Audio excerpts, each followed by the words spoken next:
Cosworth. It should be in the dictionary. It's a tuning company that's got masses of clout in motoring circles. Would you like to buy and run one of their best cars? Alex Riley is your guide.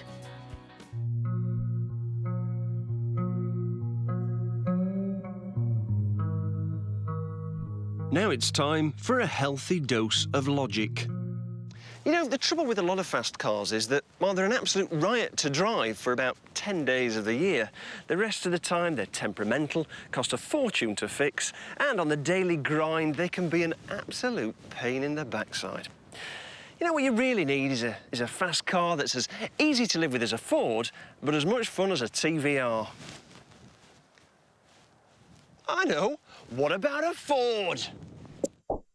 The Escort RS Cosworth is one of the great motoring heroes of our time. It's loosely based on an ordinary runabout that has served families for generations. But in Cosworth trim, it's quicker than a Porsche. Oh, and they're pretty good value. Less than 15 grand will get you a Minter. Now, I know what you're thinking. 15 grand for a 10-year-old Escort isn't exactly a bargain. But let's go for a drive and talk about it. The Cosworth is a rally car for the road. Ford's motorsport division was obliged to release a road car to homologate their dirt racer, and it was a massive hit. 227 brake horsepower was mighty impressive for a 2-litre turbo engine, and frankly incredible for an Escort. They cost about 23 grand in their day, which was pricey, but demand was always strong. Now, I know what you're thinking. Those spoilers at the front, and especially the one at the back, look absolutely ridiculous. But if it's any consolation, they're there for a very special reason. They're there to create downforce. And the Escort RS Cosworth is actually the first road car ever to create downforce over the front and rear wheels. And what that means is you can do some frankly phenomenal cornering speeds.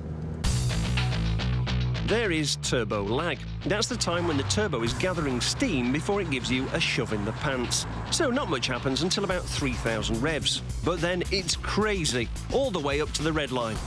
But what makes the Cosworth really pleasant and drivable is that the turbo is really controllable. You can use just a bit of boost if you don't want to go mad. There's something so brilliant about a turbo.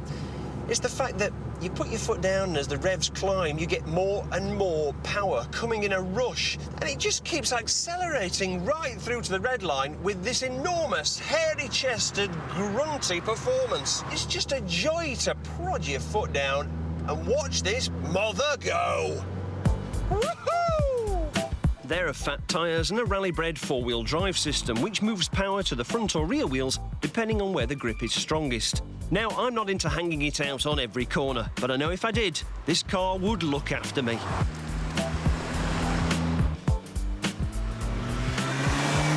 Now, some really fast cars are very intimidating to drive. There's always a sense that if you make one wrong move, it's going to be curtains. It's going to bite you. Whereas this car is incredibly forgiving. It always feels that it's on your side, and you're not forced to do anything that you don't want to do.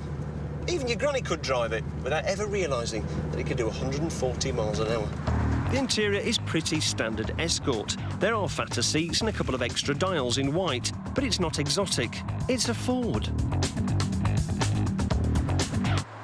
So why should you spend £15,000 on an Escort RS Cosworth?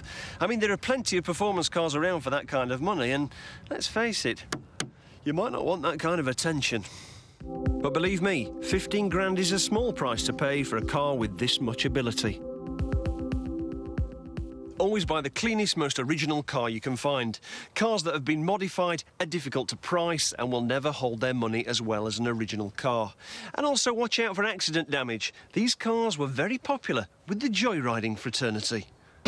Servicing is not too bad, but tyre and brake wear will be heavy. Insurance is a no-no unless you have a garage and are over 25. And because it's so desirable, loads have been nicked and crashed, so find a clean one and fit a tracking device. You won't regret it. And while most modern cars nanny you with stability control and traction control, the Escort never forgets who's boss. You, the driver. Go on, get one.